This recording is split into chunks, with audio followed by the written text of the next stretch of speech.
Magandang araw po sa inyo, Sir Blair, at sa lahat po ng nakikinig sa inyo. Isa po ako sa mga tahimik na taga-subaybay ng channel ninyo.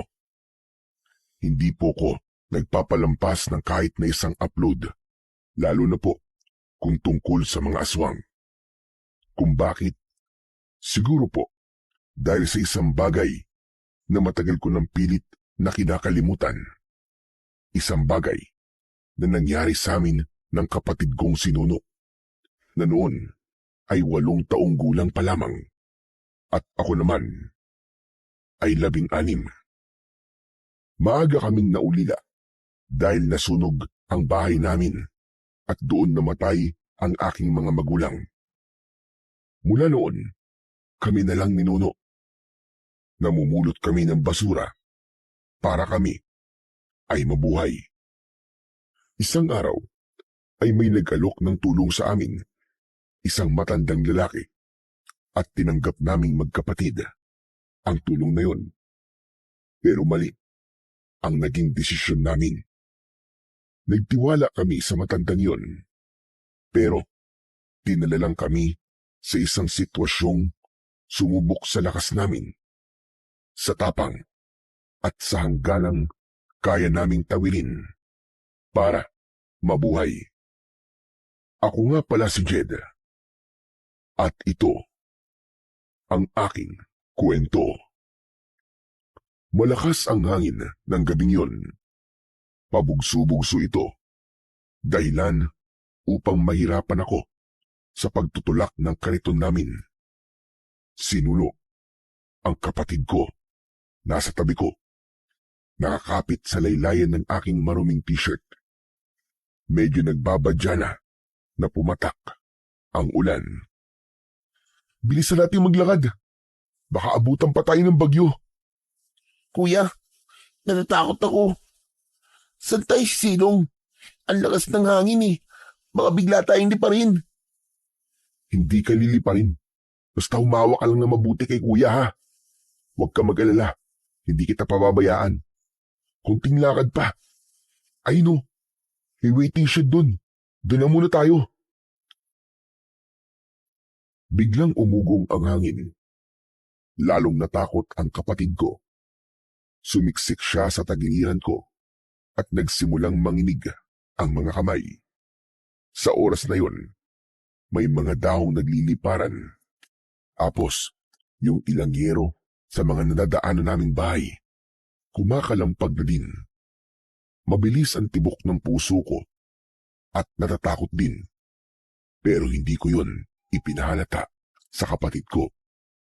Nagkunwari akong matapang dahil alam kong kapag nagpakita ako sa kanya ng kahinaan, mas lalo siyang matatakot. Ako na lang kasi ang pwede niyang kapitan. Sa akin na lang siya kumukuha ng lakas. Ako ang kuya at kailangan kong maging matatag. Agad kong hinawakan ng balikat niya para kumalma. Huwag kang mag-alala, Nuno. Hindi tayo pababayaan ng Diyos. Habang naglalakad kami papunta sa waiting shed, bigla kong naisip kung gaano kahirap ang naging buhay namin. Halos magpipitong taon na rin kami na kaming dalawa lang. Namatay kasi sa sunog ang aming mga magulang. Mula noon, kami na lang dalawa ng kapatid ko ang magkasama. Nabuhay kami sa kalsada. Wala namang kaming ibang mauuwian dahil natupok ang bahay namin dahil sa sunog. Wala din kaming ibang malalapitan dahil yung mga kamag-anak namin ayaw nila kaming tanggapin. Ang kariton namin, ang tanging yaman namin ng kapatid ko. Yun ang ginagamit namin sa paghahanap buhay. At doon na rin kami natutulog saan man kami abutin ng dilim. Mahirap maging basurerong gala. Madalas pa kaming harangin ng mga sindikatong bata. Kapag minamalas, inaagaw nila yung laman ng kariton namin o kaya naman ay yung pera na napagbentahan namin ng mga kalakal. At minsan, pati pagkain namin, kinukuha din nila. Payat ako, payat din si Nuno. Hindi namin magawang lumaban sa kanila. Kuya, malapit na tayo. Bagya pa akong nagulat nang bigla akong kalabitin ni Nuno. Ha? Oo nga no. Sige, bilisan pa natin. Ayan na yung ulan. Lumalakas na. Kaya nga kuya ito karito natin, paano na? Baka liparin to ng hangin.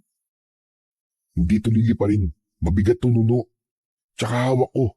Kung liliparin man to, ako muna ang niliparin bago siya. Natawa ng konti ang kapatid ko. Saka sumiksik ulit sa akin. Hanggang sa biglang bumuhos na ang malakas na ulan. Mabilis kaming nabasa ni Nuno. Pero habang naglalakad kami, may napansin ako. May parte ng daan na hindi binabagsakan ng ulan. Doon ay may nakatayo. Parang anino. Hindi ito gumagalaw. Bigla akong kinilabutan. Sinubukan kong ibaling ang tingin ko sa ibang direksyon. Pero parang hinihila ang mga mata ko pabalik doon. Kuya, basa na ako. Bakit ka biglang tumigil? Narinig ko si Nuno. Pero nanatili akong tahimik habang pinagmamasdan yung kakaibang nakita ko. Kuya, nilalamig na ako. Doon lang ako napatingin sa kapatid ko. Nakita ko, basa na ang kanyang damit. Nagsisimula na ring manginig ang kanyang katawan dahil sa labis na lamig. Kuya, natatakot ako. Huwag kang matakot, Nuno. Bagyo lang to. Sanay na tayo sa ganito, di ba? Ang importante, magkasama tayong dalawa. Hinawakan ko ang braso niya at mabilis ko siyang hinila papunta sa waiting shed na inangdi pa na lamang ang layo. Humahampas na ang ulan at hangin. Halos itulak kami. Pagdating namin sa waiting shed, mabilis kong itinulak paloob ang kariton. Wala kaming kasama doon. Dalawa lang kami ni Nuno. Nakaupo sa malamig na sementong sahig habang nasa tabi namin ang kariton.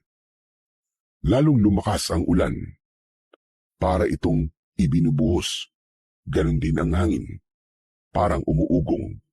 At kahit nasa silong kami ng waiting shed, yung tubig ay pumapasok pa rin at nababasa kami.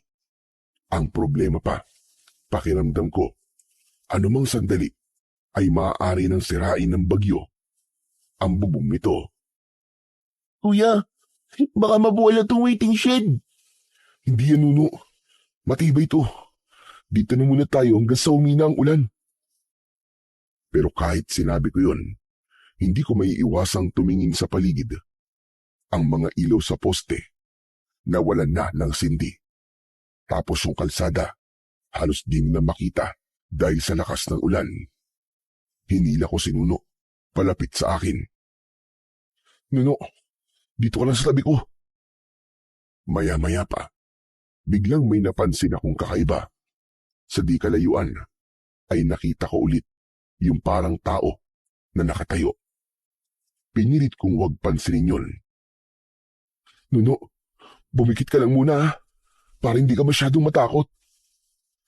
Pero hindi nakinig si Nuno. Napansin ko na nakatingin na din siya sa tinitignan ko kanina. Kuya, may tao ba dun? Saan? Wala naman ah. Ayun o, gumagalaw siya papunta dito. Nuno, ano ba? Huwag kang turo ng turo. Saka huwag ka na lang tumingin. Pumikit ka na lang. Bakit kuya? Ano ba yun? Wala kang nakikita, Nuno. Imagination mo lang yun. Madilim kasi oh, tignan mo nga. Kuya, ayoko na dito. Andun pa rin siya oh. Nakatingin sa atin. Natahimik ako at napatingin doon. Totoo nga ang sinabi ni Nuno. Tumigil yun sa paglapit, pero malakas ang pakiramdam ko na para ba siyang nagmamanman. Nakatingin siya sa amin.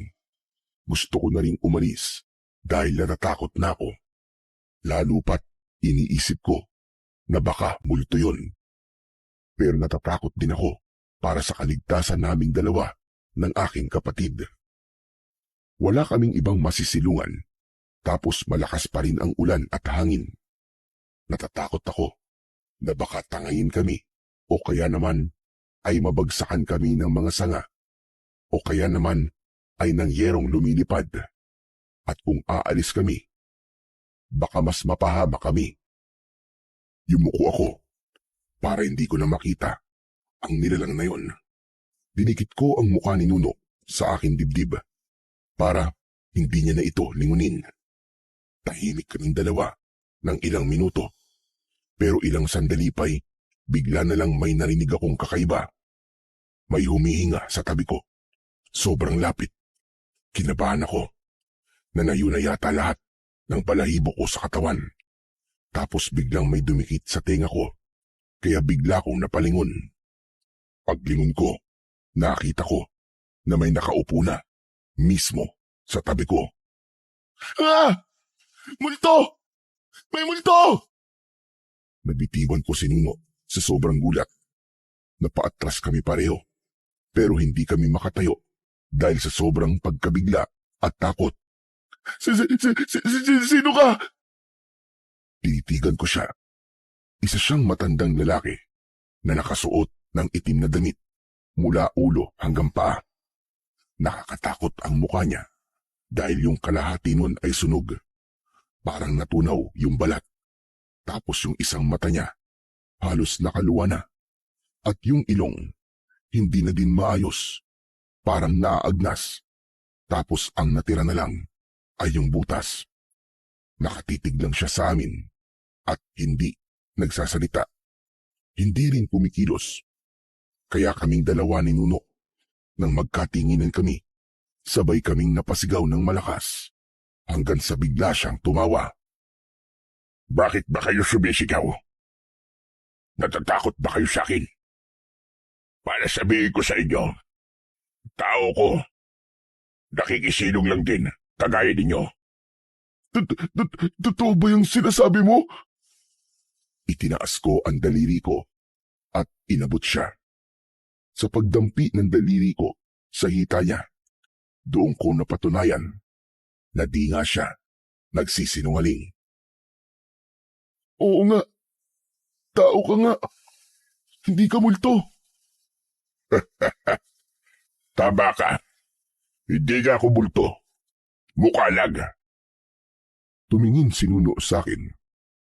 Habang hawak ko ang braso. Takot pa din siya. Maski ako, di naman nawala yung kaba sa dibdib ko. Kasi kahit tao yung matanda, hindi maipagkakailang nakakatakot pa din ang itsura niya. Lalo na at gabi. Tapos malakas ang ulan at hangin. Kahit sinong tao naman siguro ay matatakot din. Makalipas ang ilang segundo, naramdaman kong wala naman siyang masamang balak sa amin. Kalmado lang kasi ito. Tapos ay para bang sanay na siya sa nakikita niyang naging reaksyon namin. Doon ako biglang nakaramdam ng hiya.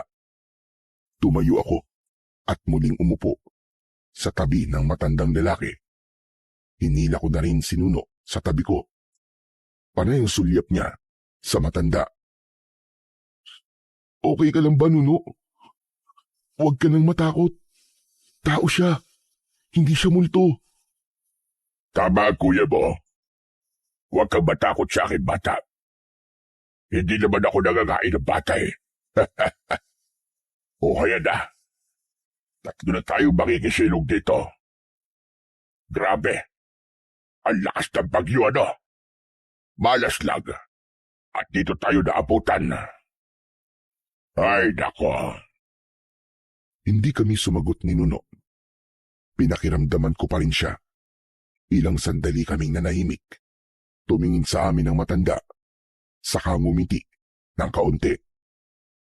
Ano nga pala ang pangalan ninyo? Ako po si Jed. Ito naman po si Nuno. Kapatid ko. Magkapatid pala kayo dalawa. Ilang taong ka na ba, bata? 16 po. Ikaw naman, iyo. Walo po. Aba, ang babata niyo pa pala. Bakit nasa kalsada kayo na ganitong oras? Hindi niyo ba alam na mayroong bagyo? Hindi ako sumagot. Hindi naman sa kinakahiya ko kung ano kami. Pero sa isip ko, hindi ko kilala ang matandang yon. At alam ko na hindi ako dapat nagtitiwala sa mga hindi ko kilala. Napansin niya yata na parang umiiwas ako sa pakikipag-usap. Tumingin siya sa akin, tapos muling ngumiti at tumawa ng mahina. Ang pangalan ko ay Lucio. Pwede niyo akong tawagin na Tandang Lucio. O kaya naman Lolo. Napatingin siya sa kariton, tapos biglang napabuntong hininga. Mahirap ang buhay niyo, ano? Kayo na lang ba dalawa? Huwag mo sanang masamain yung tanong ko, iho. Alam niyo kasi, marami na akong nakilalang bata na katulad ninyo. Mga bata na ulila.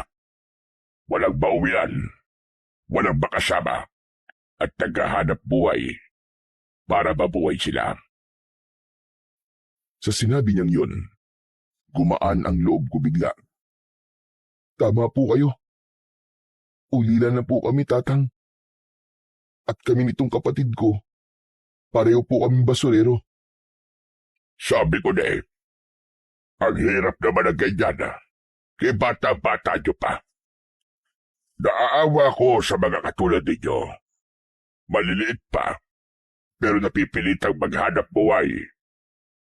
Kaya nga po isang kahig isang tuka po kami. Minsan pa nga, inaagaw po ng ibang bata yung napupulot namin na pagkain. O kaya naman po, yung kinikita namin sa pamamasura. Hindi kayo lumalaban. Malalaki po sila Kapag lumaban po kami, siguradong bugbog sarado po kami nitong kapatid ko. Kaya hindi na lang po ako pumapalag. Kawawa po kasi itong si Nuno. Tumango ulit siya, pero parang nag-isip. Tapos napatingin siya kay Nuno. Mabuti pa. Ay papuntahin mo dyan sa kariton yung kapatid mo. Ayan mukhang ginaw na ginaw na. May kinuha siya sa loob ng kanyang bag. Inilabas niya mula doon ang isang kumot. Heto ang kumot. Ipapahiram ko muna sa'yo. Ibalot mo sa kanya. Nako, nakakaawa naman. Ginaw na.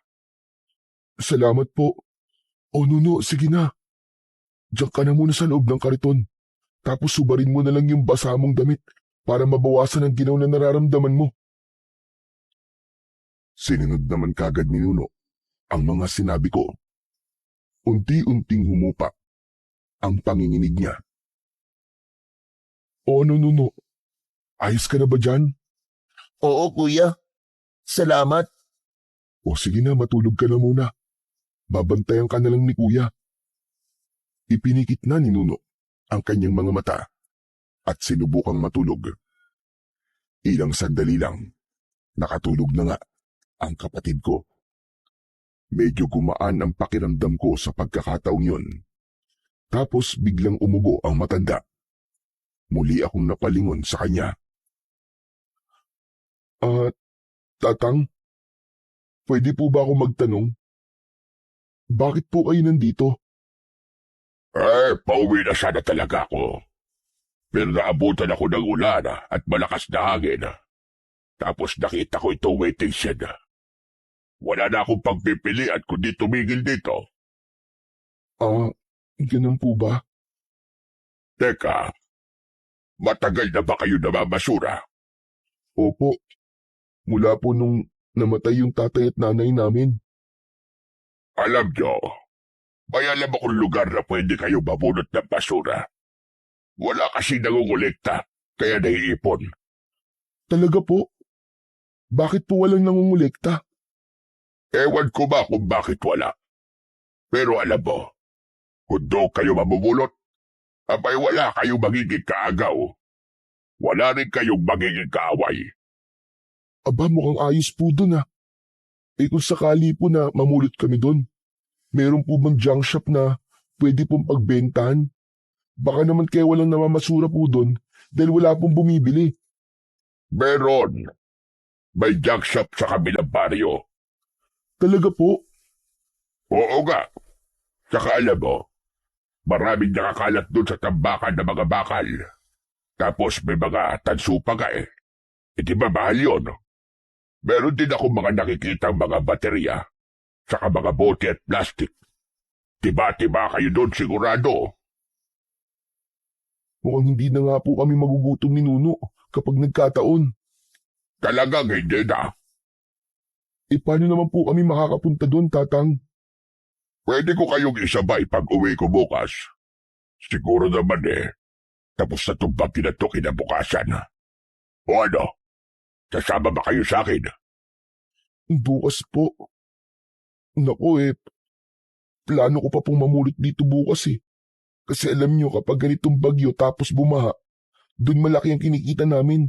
Marami po kami napupulot na pwedeng ibenta. Kung sasama po kami sa inyo bukas, sayang naman po yung pagkakataon na kumita po kami ng malaki. Ano bang pinaghihinayangan po iyo? Hindi ba nga sinabi ko sa'yo, mas malaki ang kikitain mo sa baryo namin. Katulad yan, di naman dito palagi bumabagyo o bumaba. Kung doon, aba, araw-araw, fiesta kayo magkapatid. Tumigil ako saglit at nag-isip. Alam kong may punto si Tandan Lucio, pero hindi ko rin maiwan yung pagkakataon na dala ng bagyo. Hindi madaling magdesisyon. Hindi ko alam kung alin ang mas dapat piliin. Yung oportunidad ba na sinasabi niya o yung agarang pangangailangan naming magkapatid na kumita ng pera.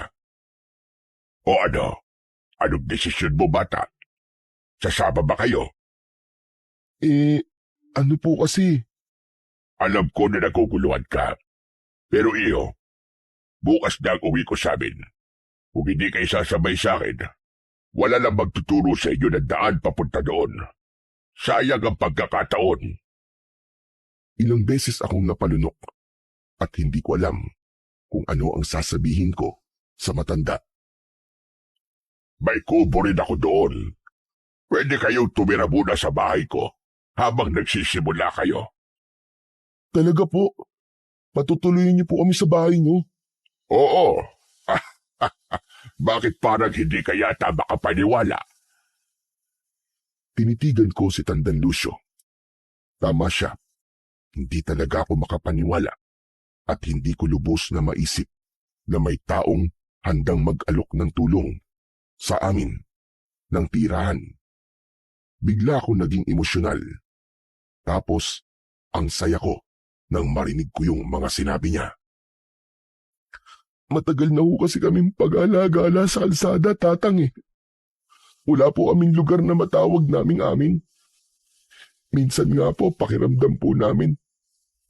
Hindi na po tao ang tingin sa amin ng iba. Na para bang katulad na lang po kami na mga pinupulot namin. Mga basura. Napatitig sa akin ang matanda.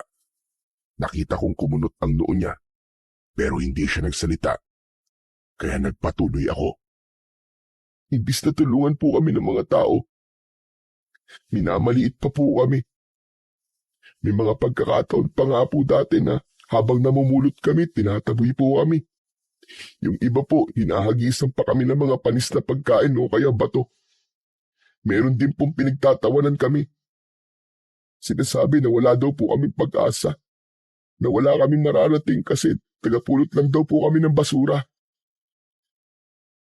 Ang hirap naman ang pinagdaanan ninyo magkapatid. Nakakalungkot na mga bata pa lang kayo nararanasan nyo na ang kalupitan ng mga tao. Kaya nga po ang hirap po. Wala po akong magawa kundi po magtiis. Kasi wala, kailangan pong mabuhay Kailangan kong samahan at tulungan ng kapatid ko. Para siya ay mabuhay din. Alam niyo po, iniisip ko nga po madalas. kung hanggang kailan po kami ganito.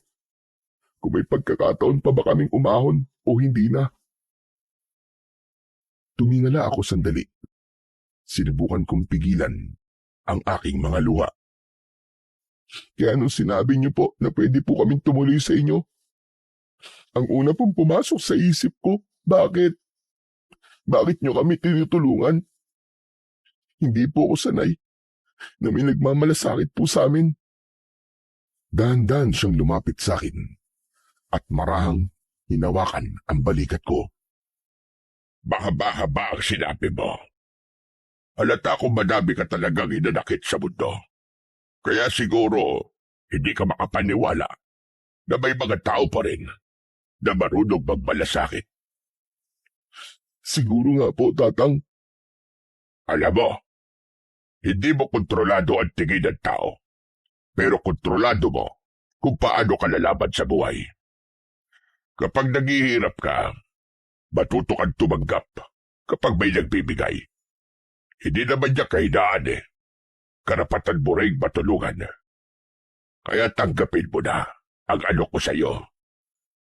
Pagising po ng kapatid ko, saka ko po sasabihin sa inyo kung ano po ang sagot namin. O sige, ikaw ang bahala.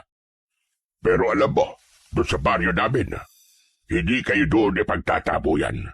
Hindi rin kayo pagtatawanan. Sa amin, masaya ang mga tao kapag may dayo. At sa totoo lang, kapag nandun na kayo, tiyak ko, kayo ang magiging pinakamahalaga sa amin. Po? Ano pong ibig sabihin nun? Ngumiti si Tandang Lucio. Ang ibig kong sabihin, mababait ang mga tao doon. Kayo din po mabait. Pero baka naman po may kapalit yan. Wala iyo. Walang kapalit. Sandali siyang napabuntong hininga. Sabay naging seryoso ang mukha niya. Hindi ko kayo tinutulungan dahil may gusto ko kapalit. Tinutulungan ko kayo kasi kaya ko at dahil dapat kayong tulungan. Ang sakin lang ay gusto kong ipakita sa inyo yung totoong kabutihan. Kaya huwag kang matakot.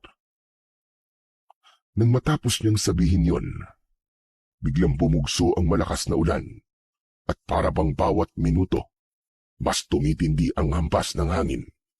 Parang anumang sandali ay bibigay na talaga ang waiting shed. Takot na takot ako at lamig na lamig. Pero si Tandang Lucio, tahimik lang na nakaupo sa gilid, nakasandal at parang sanay na sanay sa ingay ng ulan at hampas ng hangin. Hindi siya nakakaramdam ng balisa. Hindi rin takot. Minsan, napapatitig tuloy ako sa kanya. Ako, nanginginig na sa lamig. Pero siya, kampante pa din. Makalipas ang ilang oras, unti-unti nang humina ang ulan at hangin. Madilim pa rin ang paligid, pero medyo kalmado na. Hindi na masyadong nakakatakot. Tumingin sa akin ang matanda. Pwede ka nang matulog. Ako na magbabantay sa inyo. Huwag ka mag-alala. Hindi ko kayo pababayaan. Sige po. Maraming salamat po, Tatang. Sinubukan kong sumandal sa dingding at ipinikit ang aking mga mata. Hindi ko alam kung gaano ko katagal sa posisyong yon at hindi na malayan na ako'y makatulog. Kinabukasan, pagmulat ko ng aking mga mata, una kong napansin si Tandang Lucio na nakaupo pa rin sa sulok ng waiting shed. Dilat na dilat ang mga mata niya at medyo namumula. Siguro dahil sa puyat sa pagdamag. Nang gumalaw ako, agad niya akong napansin. Mabuti naman at gising ka na iyo. Yung kapatid mo, kanina pagising. Ho, gising na po si Nuno. Nasan po siya? Agad kong sinulyapan ang kariton. Pero wala na doon ang kapatid ko. Nandyan lang yun sa tabi-tabi. Baka naglalaro. Pero hindi po aalis yun nang hindi po nagpapaalam sa akin eh. Umalis eh. Ang sabi niya kanina, hayaan ka na lang daw muna na matulog. Kaya hinayaan kita. Ano? Hindi pwede to. Asan po ang kapatid ko? Ang sabi niyo babantayan niyo kami tapos pinabayaan niyo pong umalis. Aalis na sana ako sa waiting shed para hanapin si Nuno. Pero bigla ko natigilan nang mapansing tila may pulang marka sa labi ng matanda. Nang mapansin niyang nakatingin ako, agad niyang dinilaan ang labi niya at binura ang markang yun. Bigla kong kinilabutan. Iba ang tinatakbo ng utak ko ng mga oras na yon. Tinitigan ko siya. Inisip ko na baka masamang tao talaga siya o baka kinain niya ang kapatid ko. Naisip ko yun dahil ngayong mas maliwanag na ang paligid, mas malinaw kong nakita ang kabuuan niya. Mas nakakatakot siya kapag maliwanag. Matalim tumingin ang mga mata niya. Pakiramdam ko, kaya niya akong kainin ng buhay. Napaatras tuloy ako nang wala sa oras. Tumingin siya sa akin. Walang reaksyon ang kanyang muka. May problema ba? Kanina ka pa nakatitig sa akin. Wala po. Gusto ko lang po sana kayong tanungin kung saan po gumawi yung pasaway kong kapatid. Susundan ko po siya eh. Bago pa siya makasagot, may batang sumulpot mula sa likod ng waiting shed. Magandang umaga, kuya. Buti naman at gising ka na. Sarap ng tulog mo ah. Nang masiguro kung sinuno nga yung batang sumulpot, agad ko siyang nilapitan at niyakap. Ikaw talaga? Saan ka ba nagpunta? Akala ko kung napaano ka na eh. Saan naman lang iginising mo ko bago ka umalis? Kinabahan ako dun ah. Sorry, kuya. Ano kasi, dumiskarte ako ng damit na may susuot natin. Dumiskarte? Anong ibig mo sabihin dumiskarte? Ito po oh. Oh, saan galing to? Naku, wag mong sabihin dumekwat ka na naman dyan sa tabi-tabi ha. He, oo kuya. Doon sa banda doon, may nakabukas na bahay tapos walang tao. Pumasok ako at naganap ng may susuot natin. Ito kuya oh, para sa'yo. Kulay kahil ang ibinigay niya sa aking t-shirt. Nakangiti siya habang iniaabot yun. Pero ako, hindi ako natuwa sa ginawa niyang yun. Nuno, di ba sinabi ko sa'yo? Hindi tama ang manguha ng bagay na hindi sa'yo. Pag nanakaw ang tawag doon, isang krimen yun. Gusto bang makulong? Hindi po. Pero kasi kuya, kanina pa ako nilalamig eh. Wala akong maisuot na damit kasi basa pa yung damit ko. Tapos ikaw, naawa din ako sa'yo. Kaya kahit alam kong masama, ginawa ko na. Pero Nuno, mali to. Isoli mo to. Kawawa naman yung mga batang may-ari ng damit na ninakaw mo. Sandali lang. Pwede ba akong makisali sa usapan yung dalawa? Bakit po? May sasabihin po ba kayo? Oo. Gusto ko sana sabihin na huwag mo nang pagalitan ang kapatid mo. Totoo naman na sinabi niya eh. Kailangan nyo na to yung damit. Kaya hayaan mo na. Pero kailangan po niya malaman na masama po ang ginawa niya. Oo. Tama ka naman doon. Pero Jed, humingi na siya na sorry kanina pa. Oo kuya, nagsorry na po ako. At kung kulang pa, sorry po ulit. Hindi ko na po uulitin kuya. O siya, sige. Huwag mo nang uulitin to ha. Masama to. Opo. O siya, mabuti pa ay magbihis na kayo. Lalo ka na Jed, kakain tayo. Sigurado kong gutom na kayo. Nagkatinginan kami ni Nuno. Nahihiya kaming umuo. Pero dahil alam naming dalawa na wala kaming pera, napansin ng matanda na natahimik kami. Kaya dinugtungan niya. Libre ko kayong dalawa, kaya wag na kayo mag-alala. Madami po kayong pera, lolo? Meron, pero hindi naman ganun kadami. Sakto lang. O siya, tara na kumain tayo. Kailangan kasi na busog kayo bago tayo bumiyahe pa uwi. Biyahe? Bakit po? Hindi pa ako tapos magsalita nang biglang sumabat si Nuno.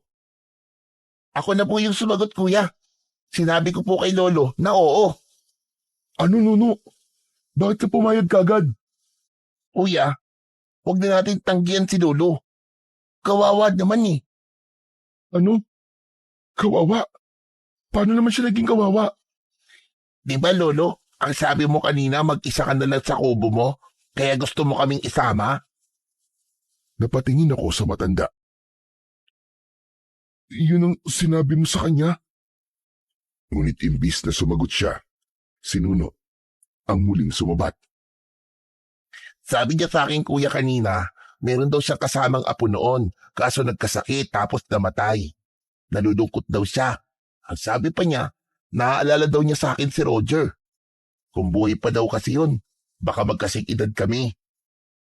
Hindi mo sinabi sa akin, tatang na may apo ka. Pasensya ka na. Hindi ko na ikwento kagabi. At alam mo naman yung sitwasyon. Saka itong kapatid mo, na ipag-investigador ko magtanong.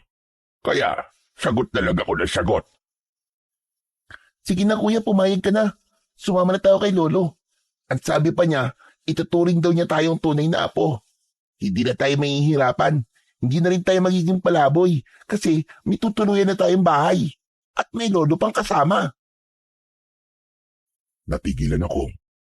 Hindi ko inaasahan yung excitement na makikita ko sa mga mata ng kapatid ko.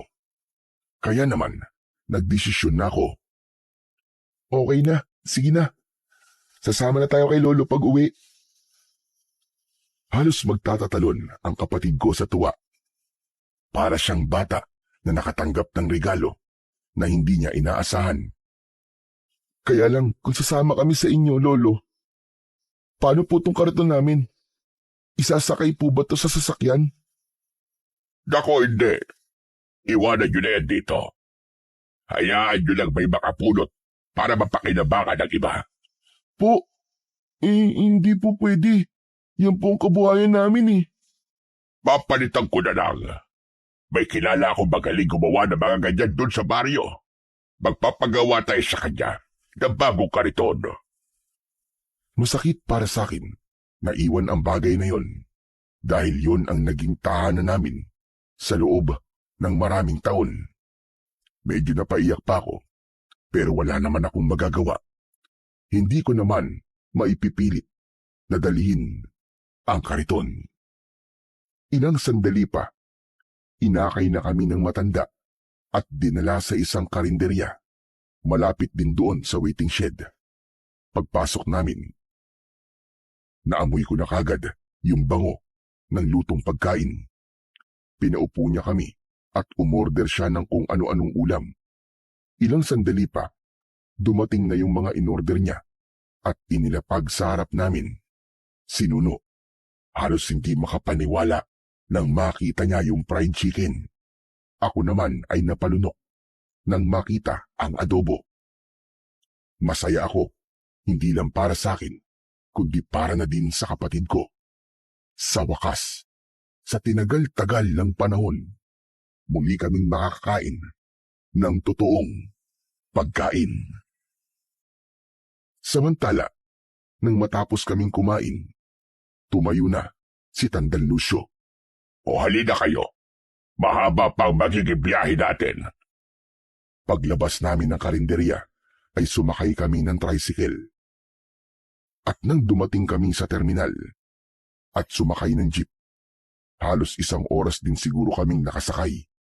Si Nuno, maya-mayang nagtatanong sa matanda, kung malapit na ba. Oo, malapit na. Maya-maya lamang ibababa na tayo. Ilang sandali pa nga, ay pumara na siya at bumaba na kami. Mula dito, ay maglalakad na lang tayo, papunta sa baryo. Po, ba't maglalakad po tayo? Kailangan nating maglakad kasi hindi na madadaanan na sasakyan yung pupuntahan natin. Yun ang aakatin natin, oo. Sandali lang po, Lolo. Diyan po sa itaas ng bundok yung sinasabi niyo pong baryo. Oo, iyo. Diyan nga. Pero bakit di niyo po sinabi sa akin kagad? Ibig sabihin po, liblib po yung lugar? Hindi naman ganun kaliblib. Huwag kayo mag-alala. Magiging masaya kayo doon. Ano, tara na. Medyo nag-alinlangan akong sumama. Nasabi ko tuloy sa akin sarili na baka nga siguro walang namamasura sa lugar na yon ay dahil mahirap itong puntahan ng kahit na sino. Pero magkaganong pa man, sumunod na rin ako nang magsimula na silang maglakad ng aking kapatid na si Nuno. Sa simula ay ayos pa, pero habang tumatagal, nagiging makitid ang daan at maputik. Umakapit ito sa tsinelas ko. At sa bawat takbang, di iisang beses na muntikan pa akong madulas. Tapos masyadong masukal sa magkabila ang gilid. Marami ding paliko-liko. Maya-maya pa, bigla akong natigilan nang mapansin kong tumigil si Nuno at namulot ng mga bato. Tapos habang umaakit kami, inihuhulog niya ang mga ito isa-isa. Nuno, ano ba yung ginagawa mo? Wala lang kuya. Naiinip kasi ako eh. Mukhang mahaba-haba pa lalakarin natin eh. Hindi naman malayo. Sandali na lang ay naroroon na tayo. Kunting tiis na lang mga apo. Akit pa po ba tayo sa tuktok ng bundok, Lolo? Hindi naman. Malapit na talaga, huwag na kayo mainip. Siguro akala nyo naliligaw na tayo ano? Shortcut lang kasi to. Para hindi na tayo dadaan doon sa isang baryo. Ah, okay po. Wala kaming nagawa ni Nuno, kundi ang sumunod na lamang sa matanda. Naramdaman kong pagod na ako. Pero pagtingin ko sa kapatid ko, parang wala itong kapaguran. Nakangiti pa nga ito habang paakyat. Parang ang taas ng energy. Samantalang sa aming dalawa, siya itong mahina, madaling mapagod at hingalin. Nagpatuloy kami sa paglalakad. Paakyat pa rin, pero maya-maya ay may nakikita na akong paisa-isang bahay. Napabuntong hininga ako at nasabi ko sa sarili ko na sa wakas, mukhang malapit na nga talaga kami. Pagkalipas ng ilang sandali, may nakita na kaming arko. Santa Barbara ang nakasulat doon. Oh, ganito na tayo. Pagdaan namin sa ilalim ng arko, naramdaman kong parang biglang nag-iba ang hangin. Tapos parang sobrang tahimik ng lugar. Wala akong makitang aso na gumagala. Wala ring kambing, pusa at iba pa. Wala ring naglalaro na mga bata. Walang nagchichismisang matatanda. Bigla tuloy akong napamasid sa paligid. Yung mga bahay, sarado. Pero alam kong may mga tao sa loob at nakasilip. Kuya, bakit parang ang tahimik dito? Tama siya. Masyadong ang tahimik ang lugar. At nakakabingi ang katahimikan yun. Ang baryo ay liblib na liblib. Parang hindi naaabot ng anumang klaseng modernisasyon sa ibaba. Parang nasa ibang mundo. Natakot ako. Aatras na sana kami. Pero may biglang sumalubong na lalaki sa amin. Payat siya. Maputi ang buhok at mukhang mas matanda pa kay Tandang Lucio. Paglapit niya, agad itong yumuko. Nag-usap sandali ang dalawa. Iba ang wika nilang ginamit habang nag-uusap sa harap namin. Wala akong naintindihan sa kanila kahit konti. Pagkatapos nun, umalis na ang lalaki. Magpapatuloy na sana kami sa paglalakad, pero biglang may narinig kami na malakas na tunog ng tambuli. Lalo tuloy na pasiksik sa tabi ko. Si Nuno. Kuya, Huwag kayong matakot. Ganyan talaga ang pagbati dito. Kapag may tumunog na tumbuli, ibig sabihin, may dumating na panauhin at malugod nila kayo tinatanggap. Pagkasabi niya nun, biglang nagbukas ang mga pinto ng bahay. Lumabas ang mga tao. Tahimik silang lahat. Pero nakangiti sila sa amin. Hindi sila nagsasalita. Hindi rin lumalapit. Parang humilera lang sa tabi ng daan. Bakit hindi po sila nagsasalita? Ganyan talaga dito. Pero huwag kayo magtaka o mag-alala. Mababait silang lahat. Masaya mga yan kapag may dumarating. Kaya huwag kayong kabahan. Okay? Opo, Okay. Sige. Tara na. muli siyang naglakad at kami ni Nuno. Nakasunod lang. Pagdating namin sa dulo ng daan, tumigil siya sa harap ng isang malaking bahay. Ito na ang bahay ko. Tuloy kayo. Nagulat ako sa sinabi niya. Hindi ko inakala na ganito ang bahay niya. Malaki, parang mansyon. Malapad yung pinto, tapos yung mga bintana gawa sa kapis. Parang tirahan ng mga mayayaman noong unang panahon. Napatingin ako kay Nuno. Kita ko sa mukha niya ang paghanga. Ako naman, hindi ko alam kung matutuwa ba ako o kakabahan. Kanina pa kasi, hindi nagtutugma ang mga sinabi niya sa akin sa nakikita ko. Iba yung kinuwento niya nung kasagsagan ng bagyo. Ito po ba talaga ang bahay niyo? Pero bakit po ang laki? Ang kwento niyo po sa akin kubo lang po ang bahay niyo May kubo talaga ako.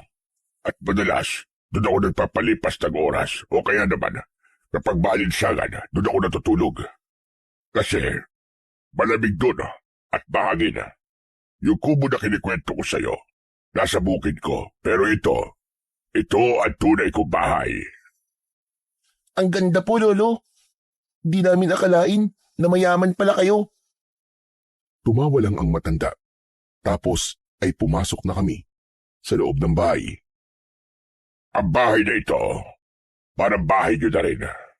Kung ano ang meron dito, pwede nyong gamitin. Pati mga pagkain, pwede nyong kainin. Talaga po, Lolo? Wow! Kuya, ang swerte naman natin. Hindi ko sinagot si Nuno. Medyo naguguluhan pa talaga ako sa nangyayari. Pero ganun pa man, nanatili lang akong tahimik. Sa taas ng bahay, may 4 na kwarto. Yung 2 nasa dulo, sa inyo na yon. Kayo na ang pumili kung alin doon na gusto nyo. Pwede kayo magkaiwalay o magsama sa isang kwarto. Ako po, gusto ko po yung sarili ko pong kwarto. Aba, ganun? Di ba dati ayaw mo kong iwan kahit saglit lang? Bakit bigla atang nag-iba ang ihip ng hangin? Noon yun, kuya. Siyempre, natatakot ako kasi nasa kalsada tayo. Pero dito, bahay naman to Ligtas dito. Di ako matatakot dito. O siya, sige. Umakyat na kayo at tingnan nyo. Ay, teka pala. May nakalimutan pala akong sabihin sa inyo. Ano po yun? Tulad ng sinabi ko kanina, ang bahay na ito at para na rin ninyong pagmamayari. Pero may isang kahilingan lang ako. Yung 2 nauna na kwarto, huwag niyong bubuksan. Kwarto ko kasi itong nasa unahan sa tabi ng hagdan. Tapos yung katabi nun, kwarto yun ng apo ko dati. Opo, naiintindihan po namin. Mabuti. O sige, akyat na kayo at pumili kayo ng kwarto. Pwede na kayo magpahinga kung gusto ninyo. Pwede po ba akong makainom muna? Nauuhaw po kasi ako Siyempre naman, dariyan ang kusina sa may bandang kanan. Naglakad ako papuntang kusina. Sumama sa akin si Nuno. Pagpasok pa lang namin sa pinto, biglang sumalubong ang kakaibang amoy. Malansa at mabaho.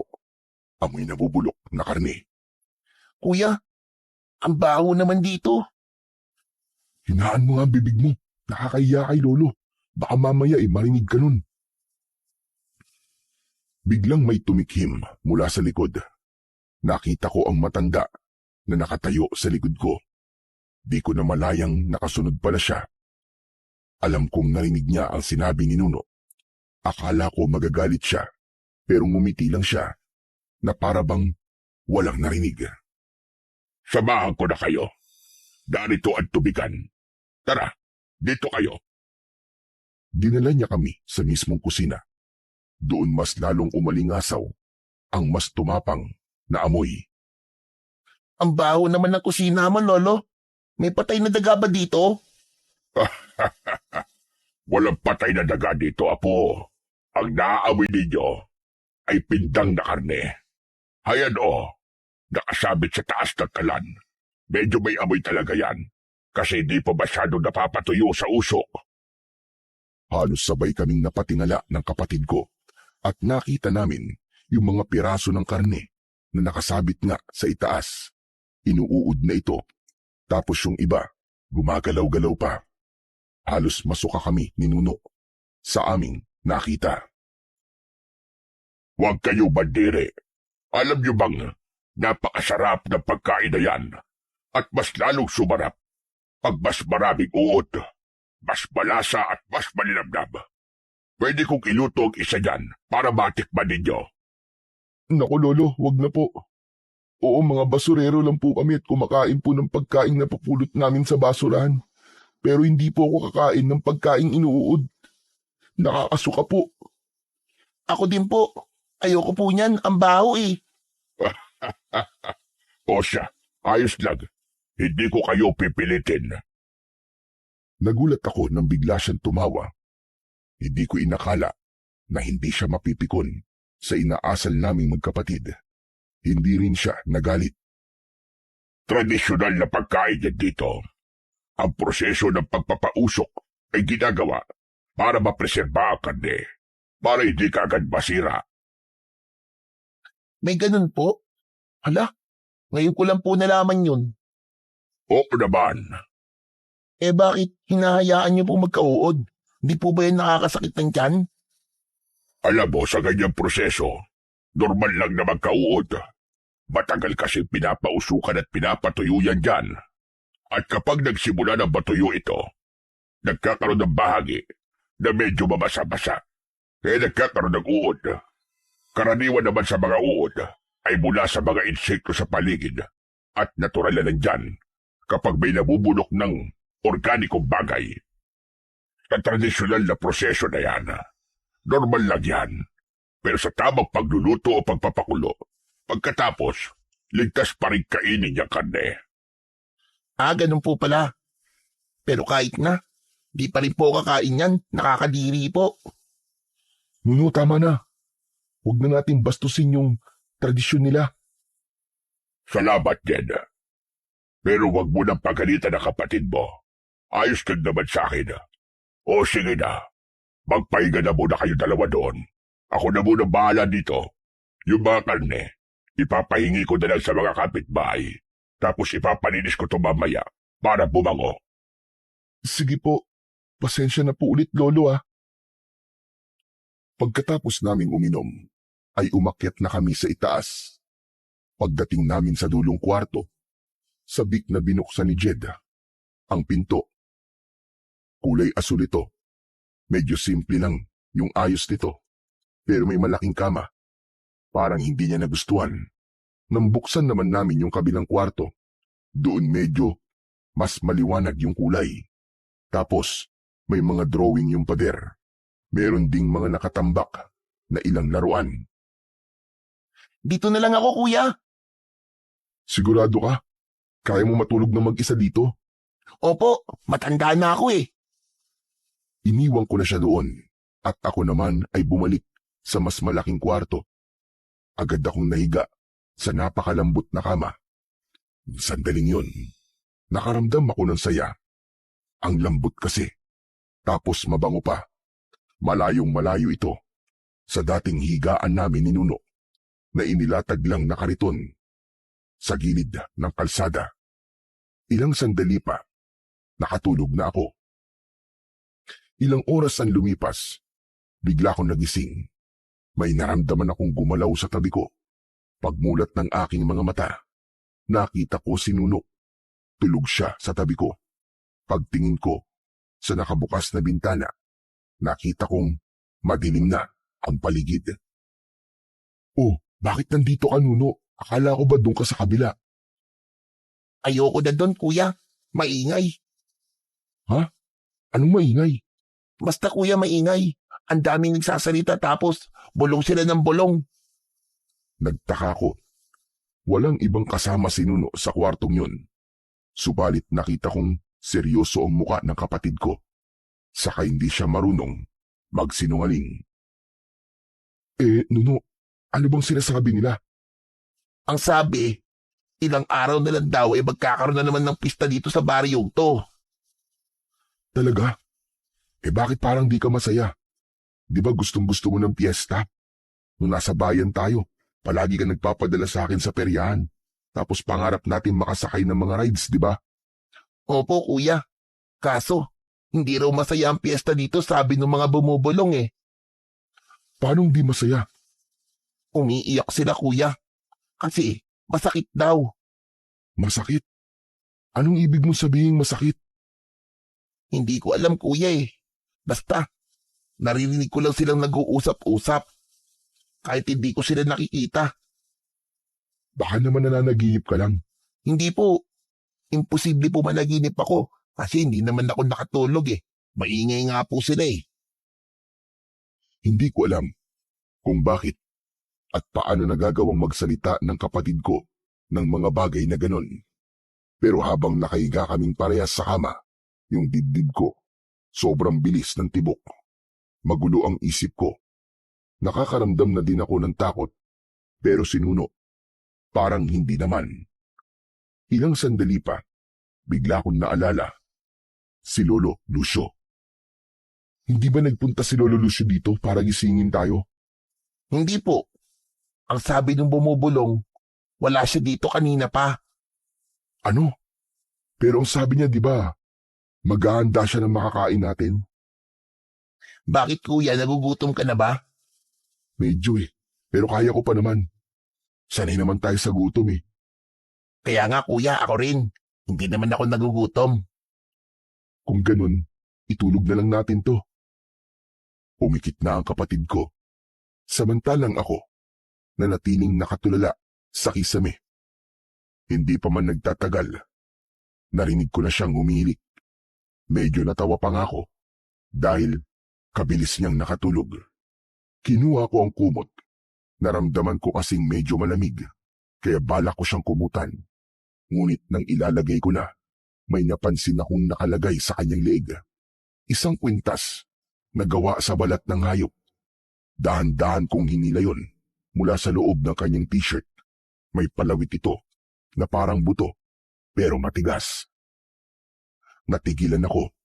Hindi ko alam kung saan ito nakuha ng kapatid ko. Gusto ko sana siyang gisingin para tanungin, pero mahimbing na ang kanyang tulog. Binitiwang kong kwintas at hinayaan ko na lang kasi mukhang hindi naman yun mukhang mahalaga. Tinakpan ko na siya ng kumot. Inayos ko na rin ang sarili ko, pero paglingon ko sa may bintana, parang may napansin akong malilikot na anino na kanina pa pabalik-balik. Dahan-dahan akong tumayo at lumapit sa may bintana. Hindi ko binuksan. Sinilip ko lang mula sa maliit na puwang. Sa ibaba, sa gilid ng bakuran, nakita ko si Tandang Lucio. May kausap siyang lalaki. Nakasombrero ito, kaya hindi ko makita ang muka. Pero halata sa tindig na mas bata siya kaysa kay Tandang Lucio. Umalis ka dito. Hindi kita kailangan. Matagal ka nang itinakwid dito, kaya lumayas ka. Aalis ako. Pero pagbigyan mo muna ang hilig ko. At bakit naman kita pagbibigyan? Pinaghirapan ko yon, tapos ibibigay ko na sa'yo. Tigilan mo na to. Hindi mo alam ang ginagawa mo. Alam ko ang ginagawa ko, kaya wag mo kong turuan. Sige na, umalis ka na, bago pa kita ipahabol sa mga aso. Hindi ako takot sa mga aso mo may pakpak. Pero kung gusto mo dito, sige bahala ka. Pero babalik ako dito para paulit-ulit na ipaalala sa'yo na masama ang ginagawa mo. Walang masama sa ginagawa ko. Meron, at alam kong hindi niya gusto ang ginagawa mo. Kaya nakikiusap ako, tama na. Patahimikin mo na. Huwag ka naman damay ng mga inosente. Huwag mo akong pakialaman. Umalis ka na ngayon din dahil parating na sila. Pagkarinig ko noon, bigla kong kinalabutan. Hindi ko alam kung sino ang tinutukoy niyang mga paparating at kung ano ang ibig sabihin ng kanilang pinag-uusapan. Bigla kong napatingin kay Nuno. Tunog pa rin siya at walang kamalay-malay. Muli akong sumilip sa ibaba. Yung kausap ni Tandang Lucio, naglakad na palayo. Sinundan ko siya ng tingin hanggang sa lamunin na siya ng dilim. Ang matanda naman, nakatayo lang at nakatitig sa direksyong pinuntahan ng lalaki. Parang malalim ang iniisip. Pero bigla siyang lumingon, diretso kung saan ako nakasilip. Mabilis kong isinara ang kurtina at nagmamadaling humiga. Pinilit kong maging kalmado at pilit kinontra ang takot na nararamdaman ko. Ngunit maya-maya lang ay may narinig akong mga mabibigat na yabag at palapit ito ng palapit hanggang sa tumigil yon sa labas ng pinto namin. Bigla kong napigil ang aking paghinga at hindi na rin ako gumalaw dahil sa labis na takot at kaba. Tapos sa siwang ng pinto, nakita kong may aninong gumagalaw. Sumunod doon ay biglang gumalaw ang seradura. Mabilis niya itong pinipihit, parang desperadong makapasok. Mabuti na lang at di ko nakalimutang ilak ang pinto. Ngunit bigla ko ding naisip na kung si Tandang Lucio ang naroon, sigurado kung meron siyang susi at yun ang mas lalong nakadagdag ng kaba ko. Muling pumihit ang seradura. Dahan-dahan na sa pagkakataong yun. Alam kong bukas na ito. Nakita ko. Dahan-dahan na itong bumubukas. Gusto kong sumigaw, pero hindi ko magawa. Pero habang unti-unti akong kinakain ng kilabot at kaba, bigla kong may narinig na boses. Lolo? Biglang tumigil ang nasa labas at muling isinara ang pinto. Tapos narinig ko ulit yung mga yabag, pero papalayo na. Pagkalipas ng ilang segundo, mula nang mawala ang mga yabag, bumalik na ang katahimikan. Nakahiga pa rin ako at nagsimulang magdasal. Hanggang sa nakatulog ako nang hindi ko namamalayan. Kinabukasan, pagmulat ng mga mata ko, agad kong tinignan si Nuno. Pero wala na siya sa tabi ko. Bigla akong napabalikwas, kumaripas ng takbo. Wala akong pakialam kung madapa ko dahil sa pagmamadaling bumaba. Nuno! Nuno, nasan ka? Nuno! Pagkababa ko ng hagdan, ay wala pa ring sumasagot. Mas lalo akong kinabahan.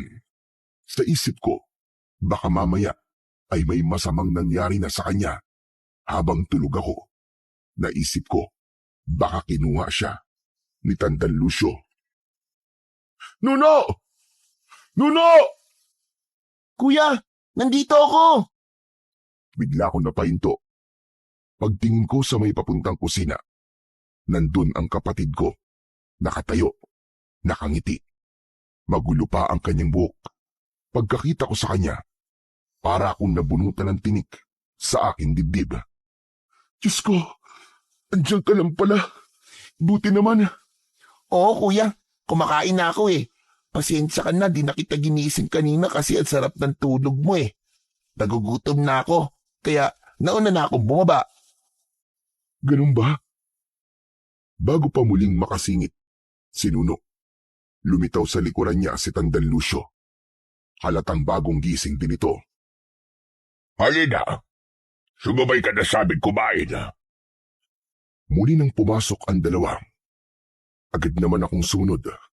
Pagpasok ko sa kusina, nakita ko ang lamesa. Ang daming nakalagay na pagkain. Parang may handaan. Parang fiesta. Pasensya na kayo kagabi kung hindi ko na kayo napakain. May biglaan kasi akong pinuntahan. Madaling araw na ako nakauwi. Okay lang po yun, Lolo. Kasi bawing-bawi naman po ngayong umaga. Ang sarap po ng mga luto nyo. Tumawa ang matanda, ngunit nang makita niya akong nakatayo pa rin at walang imik, muli niya akong inaya. Hinila pa niya ang isang upuan para sa akin.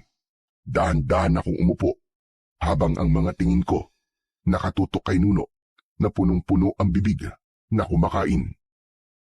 Bakit parang tahimik ka? Ayaw mo ba yung pagkain? May gusto ka bang iba? Sabihin mo sa akin. Naku, hindi po, Lolo. Ang totoo nga po napakarami po ng pagkain. Hindi lang po ako makapaniwala. Nako, kumain ka na kuya. Lahat yan, masasarap, promise. Sige. Lolo Lucio, salamat po sa mga ito. Huwag kang magpasalamat. Ayos lang naman sa akin. Nagsimula akong kumain. Kumuha ako ng karne na may sabaw. Nang malasahan ko yun, napatunayan kong tama nga ang sinabi ng kapatid ko. Ang sarap po Sabi ko na sa'yo kuya, masarap lahat yan Nagpatuloy ako sa pagkain. Tinikman ko pa yung iba at talagang nasarapan ako. Yung mga karne ang lambot at malasa. Yung isda ganun din. Pati na yung manok. Basta masarap lahat. Madami kaming nakain ni Nuno. Tapos ako, parang unti-unti, gumaan ang loob ko. Pero habang nandun kaming tatlo sa mesa, biglang pumasok sa isip ko yung pinag-usapan namin ng matanda nung kasagsagan ng bagyo at yung tunay na dahilan kung bakit kami sumama sa kanya. Lolo, pwede po bang pagkatapos naming kumain, ay ituro niyo po sa amin yung basura na sinasabi niyo? Ha? Abay bakit naman? Kasi po, gusto ko pong mamulot ng basura para meron po kami maibenta, para makapagbigay din po kami sa inyo panggastos sa kinakain namin ni Nuno. Hindi naman ako naninigil, Apo. Hindi ko pababayaran sa inyo yung mga kinakain ninyo. Hindi nyo na kailangan mamasura pa. Hindi po. Nahihiya po kasi ako Kaya huwag niyo po sana akong pigilan. Sigurado ka ba? Gusto mo pa ding magtrabaho ng ganon? Opo. Pero bakit? Di ba sinabi ko naman na hindi nyo ako kailangan bayaran? Marami akong pera, iho. At wala naman akong ibang pagkakagastusan. Ako ang bahalang magbigay sa inyo ng pagkain, ng damit, ng gamit, kahit ano pa. Hindi nyo na kailangan mamulot ng basura. Nagkatinginan kami ni Nuno. Parehas na napatigil sa pagkain. Mga bata pa kayo. Hindi tama na naghahanap buhay kayo. Dapat, i-enjoy nyo lang yung kabataan ninyo at yung natitira nyong buhay. Po, ano po sabi nyo? Ang ibig ko sabihin dapat maging masaya kayo hanggat bata. Kasi kapag naging matanda na kayo, wala na. Puro hirap at responsibilidad na ang kakaharapin ninyo. Pero hindi po ako sanay na walang ginagawa Ayoko pong maging tamad. Hindi ka naman magiging tamad Pero kasi, hayaan nyo na ako maghanap buhay. Huwag nyo akong alalahanin.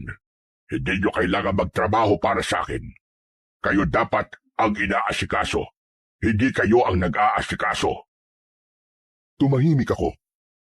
First time, may nagsabi nun sa amin. Nasanay kasi kami na kami yung gumagawa ng paraan. Wala nang iba. Habang nandito kayo, hindi nyo kailangan mag-alala. Kumain lang kayo, matulog na maimbing, maglaro kung gusto nyo. Pwede rin kayo maglimot-limot dito. Basta wag lang kayong papasok sa kakahuyan o sa gubat. At baka kayo'y maligaw. Maraming mababangis na hayop sa gubat. Sige po, Lolo. Kung yan po ang gusto nyo. Mainam naman. Basta ang gusto ko, magpataba kayo. Ang papayat ninyo Talagang tataba po kami dito, Lolo Lucio. Lalo na po kapag ganito kadami at kasasarap araw-araw ang ihahain nyo sa amin. Nuno, nakakahiya. Huwag mo siya bawalan. Hayaan mo na siya. Nakakatuwa Sige na, kumain lang kayo na kumain. Makalipas ang ilang minuto, nang maubos na namin ng pagkain, nagpahinga kami sandali. Maya-maya, tumayo si Tandang Lucio at inayos ang suot niyang sombrero. O siya, Bagapo. Aalis muna ako ha. May pupuntahan lang ako. Saan po kayo pupunta, Lolo? Sa bahay ng pinuno ng kapitan. May kailangan daw akong tulungan ton. Baka mamayang hapon pa ako makakauwi. Okay po. Habang wala ako, pwede kayo gumawa na kahit na anong magagaang trabaho dito sa bahay. Iligpit nyo itong mga pinagkainan natin, sa kayo hugasan. Tapos magpahinga kayo, maglaro. Bahala kayo. At ikaw naman, Jen, mamayang tanghali. Tutal, marami naman tayong tirang pagkain. Yan na lamang ang ihain mo mamaya sa tanghalian. At ikaw na ang magpakain dito kay Nuno. Sige po, Lolo. Ako na pong bahala. Kayang-kaya ko po yan. Mabuti kung ganon. Basta yung mga bilin ko gawin nyo. At ito nga pala si Nuno. Bantayan mo maigi. Lolo naman kaya ko po sarili ko. Di na po ako kailangan bantayan pa. Oo na. Pero makikinig ka pa rin sa kuya mo Napangiti kami pareho ni Tandang Lucio. Tapos ay kinindatan niya ako. Sige na. Babalik ako ng maaga kapag tapos na ang lahat ng gawain ko. Lumabas na siya papunta sa pinto ng kusina. Bago lumabas, lumingon siya sandali, ngumiti at kumaway. Pagkasara ng pinto, kami na lang ulit ni Nuno ang natira sa loob ng bahay. Tumayo na ako at sinimulan ang mga gawain. Pagkatapos, lumabas kami sa likod ng bahay para magpahangin. Habang naglalaro kaming dalawa, may napansin akong maliit na bodega sa may sulok ng bakuran. Lumapit ako dito ng dahan-dahan. Nang makarating, nakita ko nakabukas ng bagya ang pintuan. Itinulak ko ito. Sumilip ako sa loob. Amoy alikabok ang lugar. Tapos ang daming nakatambak na mga lumang gamit.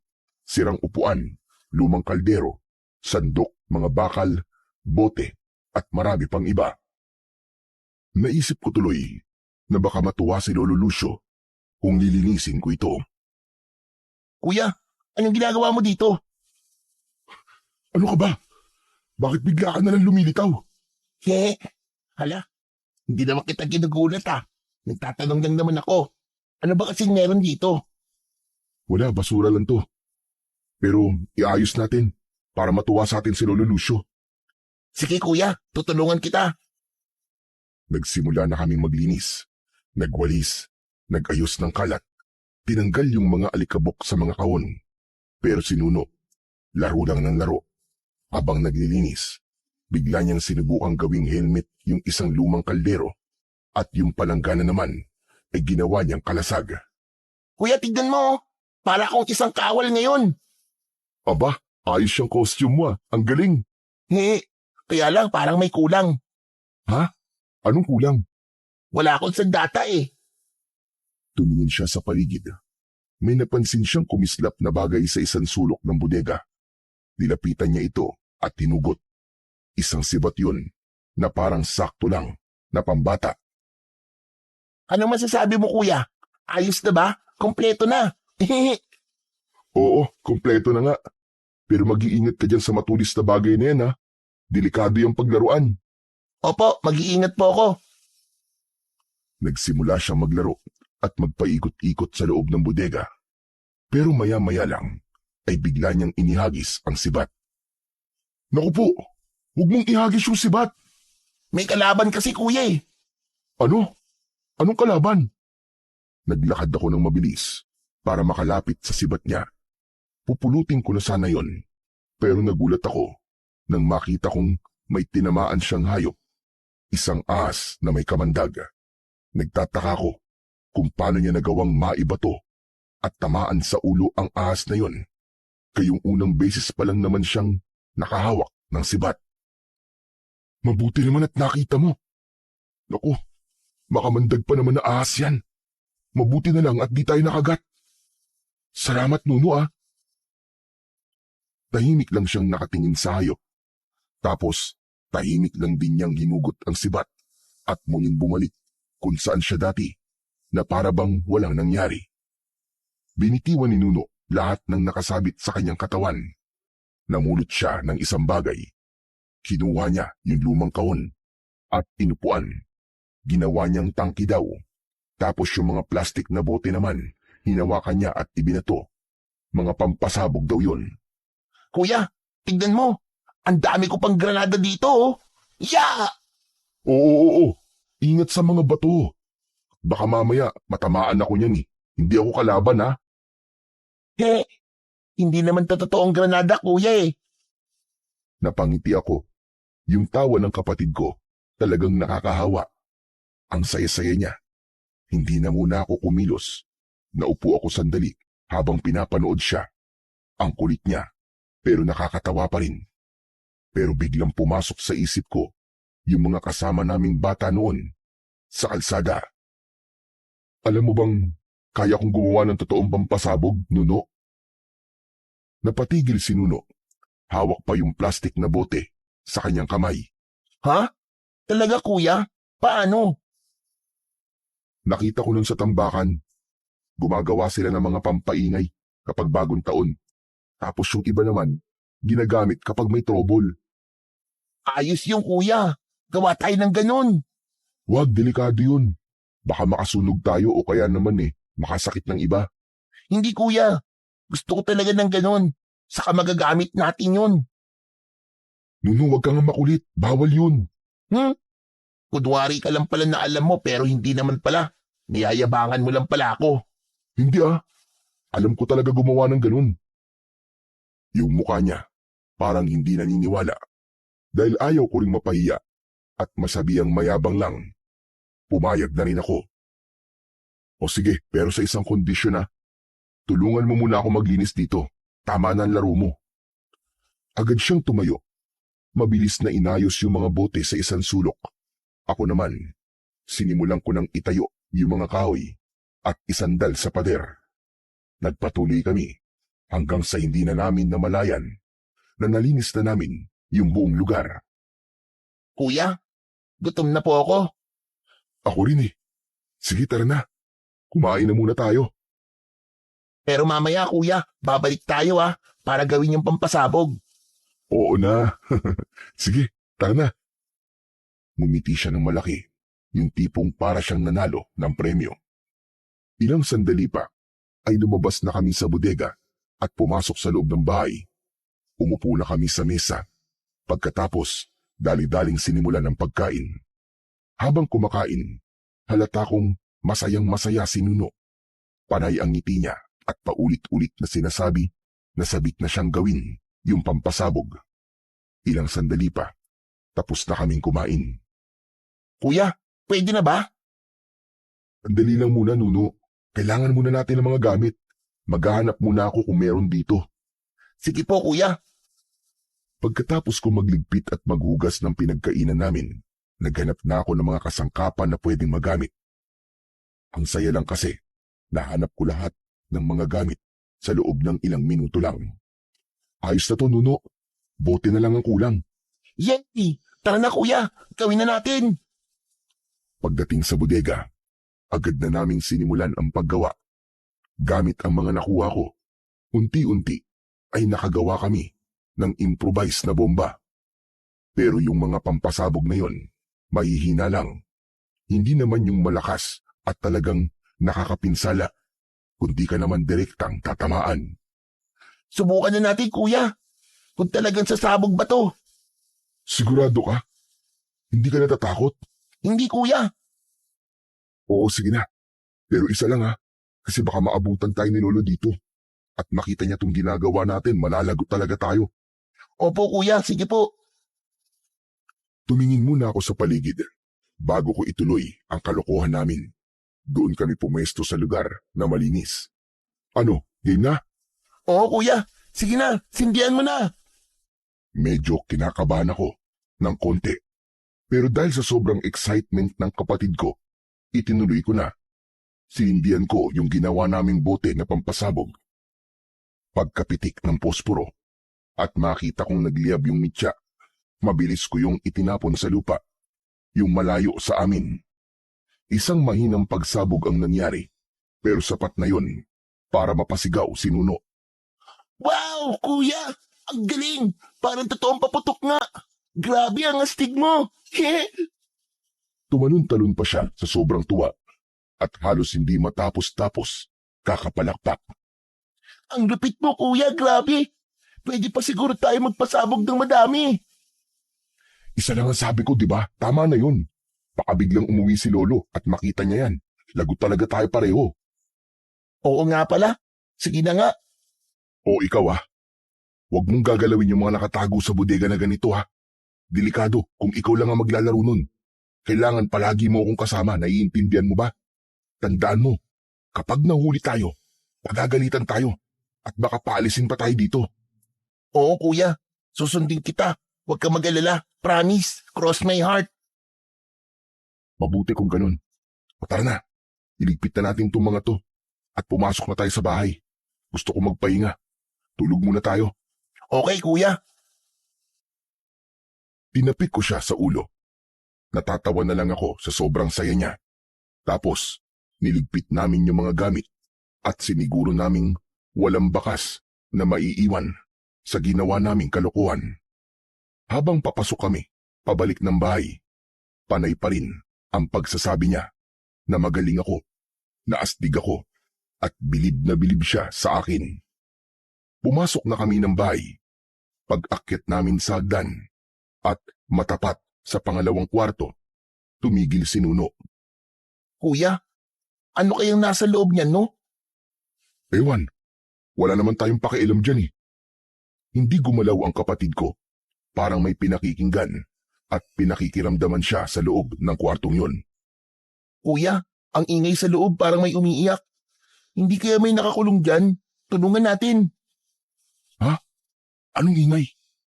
Wala naman ako naririnig Pero bago makasagot si Nuno, nakita ko bigla siya nagulat. Tapos ay biglang napaurong na parabang may kinatatakutan. Para siyang biglang nanigas at nakatitig lang sa mismong doorknob. Oh, bakit na naman? Kuya, may tao sa loob. Ang sabi niya gusto daw niyang lumabas. Tulungan daw natin siya. Nuno, ano ba?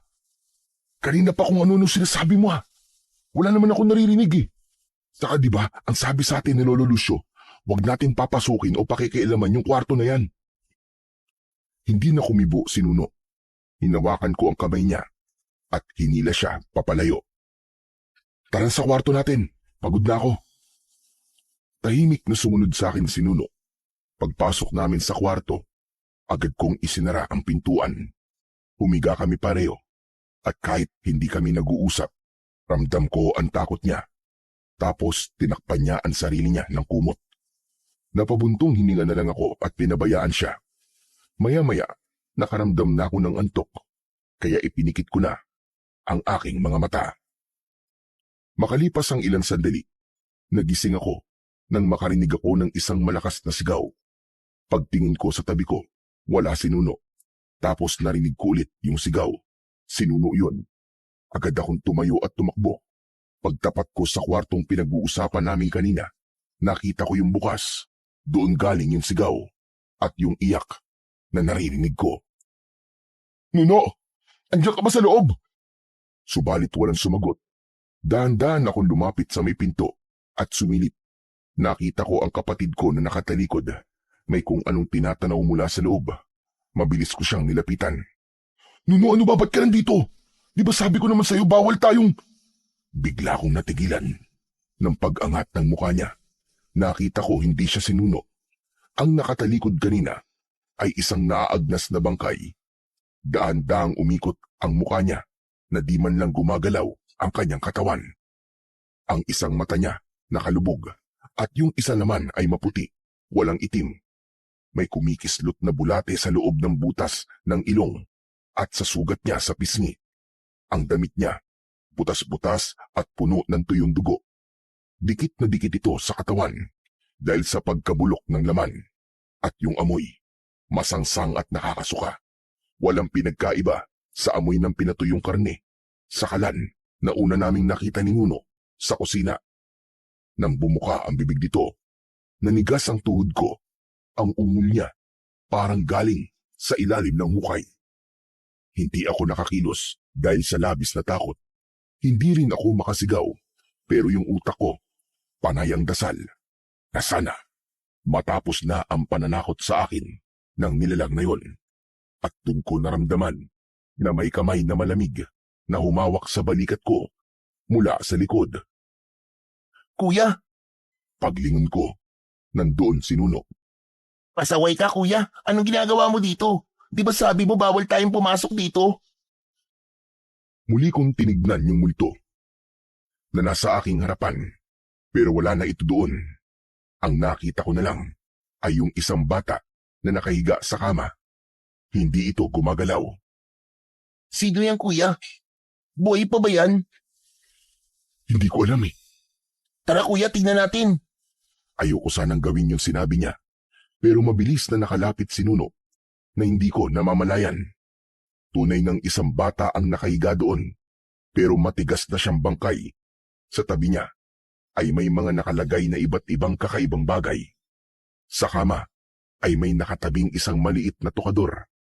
Nagkatinginan kami ni Nuno nang makita ang laman nito. Kuya, ano yung mga yan? Hindi ko siya kagad masagot dahil ako man, hindi ko alam kung para saan ang mga yon. May mga garapon na nakalagay doon at ang bawat garapon ay may laman. Yung isa, parang isang puso ng tao, nakalutang sa isang maitim na likido. Sa tabi nito ay dalawang mata naman ang nakalagay. May isa pang maliit na garapon na ang laman naman ay dila. Medyo sariwa pa ito dahil mapula, parang bagong pitas. Hindi pantay ang pagkakaputol. Meron din na may lamang maliliit na kamay ng bata. At sa pinakadulo, may malaking garapon na may magulong kumpol ng bituka na parabang ipinilit na isiksik sa loob. At yung isa, hindi ko alam kung anong organo ang laman. Nakababad ito sa maitim na likido, pero may mga maliliit na bula na umaakyat mula sa ilalim. Nuno, umalis na tayo dito. Masama ang kutob ko sa mga to. Oo nga kuya, sa katignan mo, yung krus na nakasabit sa dingding, baliktad. Mabilis kong hinila si Nuno palabas ng silid. Hindi na ako lumingon. Basta ang alam ko lang, kailangan naming makaalis doon. Pero paglabas namin ng silid, nakita namin si Tandang Lucio. Nakakaakyat lang sa hagdan. Pareho kaming natigilan. Napansin kong biglang nanlisik ang mga mata niya. Bakit kayo pumasok dyan? Hindi ba't sinabi ko na sa inyo? Dawag-dawag kayong lalapit sa kwartong yan. Hindi po namin sinasadya, Lolo. Hinahanap ko po kasi si Nuno kanina eh. At akala ko po ay nasa loob siya kaya... Kahit na, hindi mo pa rin sinunod na sinabi ko. Matigas ang ulo nyo. Sorry na po, Lolo. Hindi na po mauulit. Talagang hindi na dapat maulit yan. Mga pasaway kayo. Ang kapal na mukha niyong suwayin ako. Matapos ko kayong pakainin, bigyan ng matutuluyan. Tapos ay lalabagin nyo ang mga salita ko. Kaya nga po humihingi na po kami ng pasensya. Kung ganyan na ayaw niyo pong tanggapin, edi aalis na lang po kami. Para wala na pong mangiistorbo sa inyo. Para wala na po kayong pakakainin. At wala na po magpapasaway. Manahimik ka! Hindi na kayo pwede makaalis dito. Ngayon na nakita nyo na ang sikreto ko, wala na saysay ang pagpapakitang tao ko sa inyo. Umakbang siya palapit sa amin. Sinuno. Napakapit ng maigpit sa laylayan ng aking damit. Aaminin ko na. Binili ko kayong dalawa para pagkunan ng kailangan ng apo ko. Hindi agad pumasok sa isip ko ang sinabi niya. Pero nang itinuro niya si Nuno, doon na ako kinilabutan. Kailangan ko ang paa ng batang yan at yung tega mo. Mas lalong napakapit sa damit ko si Nuno. Naramdaman ko rin ang panginginig ng kanyang mga kamay. Kayo ang napili ko dahil wala na kayo mga magulang. Wala na din kayo mga pamilya na maaaring maghanap sa inyo. Sakaling mawala kayo. Yung mga tulad ninyo, ang pinakamadaling biktimahin. Kuya, Anong gagawin natin? Natatakot ako. Pinigilan kong magsalita dahil mahahalata ni Nuno na natatakot na din ako. Ayokong maramdaman niya yon dahil alam kong sa akin lang siya humuhugot ng lakas. Maya-maya pa, tinignan ng matanda si Nuno. Yung mga parte ng katawan na nakita niyo dyan sa loob, galing yan sa mga batang nauna sa inyo. Inaalay ko sila sa mga aswang dito sa baryo. Bawat isang bata na inaalay ko, kapalit doon ay ang isang parte ng katawan niya. Inuuwi ko yun dito, inilalagay sa ganapon, at hihintayin mabuo ang lahat ng organo. Ano? Ibig sabihin, aswang ang mga taga rito? Tama ka. Anong gagawin mo sa mga kinukolekta mo? Kapag nakakolekta na ako ng lahat ng parte ng katawan, gagamitin namin yun ng mga aswang para buhayin ang apo ko. Ang sama mo! Demonyo ka! Alam ko masama ako. Pero isa akong mabuting lolo. Hindi niyo alam kung gaano ko siya kamahal. Gagawin ko ang lahat para muli siyang mabuhay. Nanginig ang mga balikat niya na para bang maiiyak. Nung nasunog ang bahay namin doon, sinubukan ko siyang iligtas.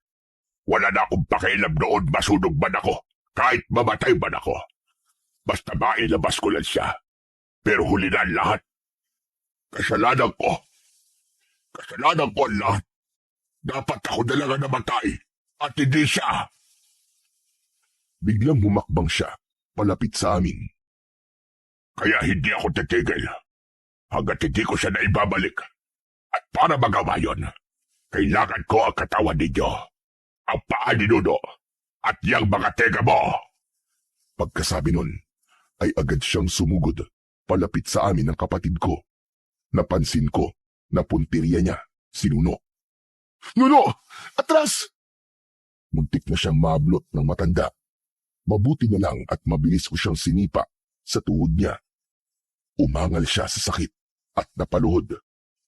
Mga walang utang na loob! Sinamantala ko ang pagkakataong yon. Hinila ko si Nuno. Nuno, takbo, bilis! Mabilis kaming bumaba ng hagdan. Pagdating namin sa ibaba, muli kaming lumingon. Naroon na sa puno ng hagdan ang kinatatakutan naming matanda. Huwag nyo nagtagkain tumakas. Hindi na kayo makakalabas ng baryong ito. Sa labas, mas marami kayong kaaway. Mas madali kayo mamamatay dahil maraming aswang ang nagkalat ngayong gabi. Kuya, natatakot na ako. Anong gagawin natin? Huwag kang matakot, Nuno. Makakaalis tayo dito. Hinawakan ko ang kamay niya nang mas maigpit at sabay kaming tumakbo palabas. Subalit paglabas namin, doon namin napatunayan na hindi nagsisinungaling ang matanda. Sa dami ng mga sinabi niya sa akin noon na puro kasinungalingan, ngayon lang siya nagsabi ng totoo.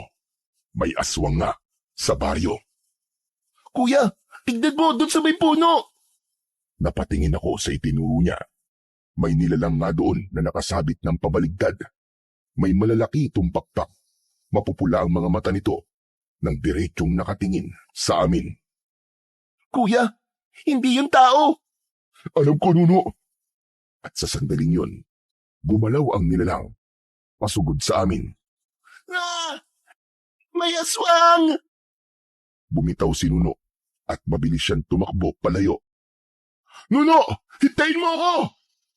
Hinabol ko siya dahil sa takot na baka mas lalo siyang mapahamak, lalo na at nasa taas ang aswang na humahabol sa amin.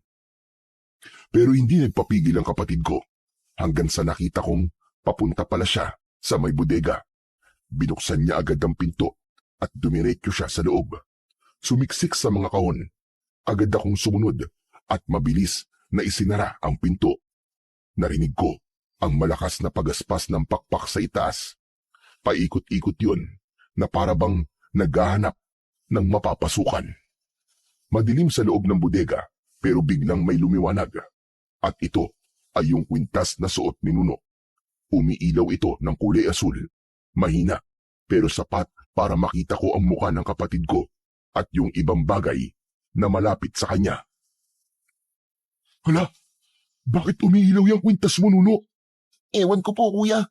Pero sabi ng bumubulong, hayaan ko lang daw, kuya. Yung liwanag daw na yan ang magliligtas sa atin. Kinabahan ako sa mga sinabi niya. Saan mo ba nakuha yan? Napulot ko po to nung nanguha po ako ng damit sa bahay ng may bahay. Matapos yung bagyo. Ano? Kuya, totoo kaya yung sinasabi ng bumubulong sa akin? Maliligtas pa tayo nito suot kong kwintas? Hindi ko alam. Pero sana nga, Nuno. Sana nga ay makaligtas tayo sa impyernong lugar na to. Kuya, sabi ng bumubulong, marami daw tayo pwedeng gamitin dito sa bodega na panlaban sa mga aswang. Talaga? Tumayo si Nuno. Tapos ay pinulot niya yung kaldero, tapos yung palanggana. At tulad ng paglalaro niya, isinuot niya yung kaldero bilang helmet at yung palanggana ay ginawa naman niyang kalasag. Yung sibat ay kanya ring hinawakan. Patuloy na nagniningning ang suot niyang kwintas. Ako naman, bigla kong naisip yung mga ginawa naming pampasabog. Alam kong hindi sapat yun para maipagtanggol namin ang aming mga sarili. Pero naniniwala ko na may maitutulong sa amin ang mga basurang yon. Mga basura na noon pa may pakinabang na sa amin at sumasagip sa amin para maituloy ang aming buhay. Kaya naman, umaasa ako na ito ulit ang makakapagligtas sa amin. Makinig ka, Nuno. Guguluhin natin yung aswang at kapag sinabi kong tumakbo ka, tatakbo tayo dun sa may kakauyan. Kapag sumugod sila, hahagisan ko sila ng bomba. Naintindihan mo ba? Opo, kuya. Medyo naluwa siya ng kaunti, pero pinunasan niya kagad. Alam kong takot siya, pero dahil sa mga sinasabi ko, lumalakas ang loob niya. Kaya natin to, Nuno. Hindi tayo mamamatay dito. Lalaban tayo para mabuhay. Opo, kuya. Kaya natin to. Hindi tayo pababayaan ni Jesus. Tama. Ano? Handa ka na? Takot ako, kuya. Pero sige. Hahakbang na sana kami, palapit sa pinto, pero bigla naming narinig ang boses ni Tandang Lucio. Huwag kayong mag-alala. Ako na ang bahala sa dalawang pasaway na yon. Ngayong gabi rin, dadaling ko sila kay Pinuno para maialay sa inyo. Pagkasabi nun, ay may narinig kaming mga mababang ungol. Nakakakilabot ang mga tunog na sumunod na narinig namin. May biglang dumapo sa may bandang bubong. Naglakad-lakad nung una, pero di nagtagal, ay biglang nangalampag na akala mo ay babaklasin ang yero. Kuya, mukhang madami sila. Anong gagawin natin? Yung mga pasabog, Nuno, gagamitin natin yung para magkagulo sila. Pag binuksan ni Tandang Lucio ang pinto, hagisan natin. Gumalaw ang seradura ng pintuan. Tanda na binubuksan na ng matanda ang pinto. Agad naming sinindihan ng mitya. Tapos ay bumilang kami ni Nuno ng 3. Pagbagsak ng pangatlong bilang, sabay namin na inihagis ni Nuno ang 2 bote sa bungad ng pintuan. Eksaktong bumukas ang pinto, sumabog ito mismo sa paanan ng matanda. Muli akong naghagis ng isa pa. Umatras siya bago pa ito sumabog. May isang aswang na biglang pumasok sa loob ng bodega. Mabilis itong kumilos at agad na nakalapit sa amin. Sinuno ang punteriya niya. Agad niyang iwinasiwas ang mga kamay nitong may mahahabang kuko. Mabuti na lang, may suot na pananggalang sa ulo si Nuno. Mabilis na kumilos si Nuno.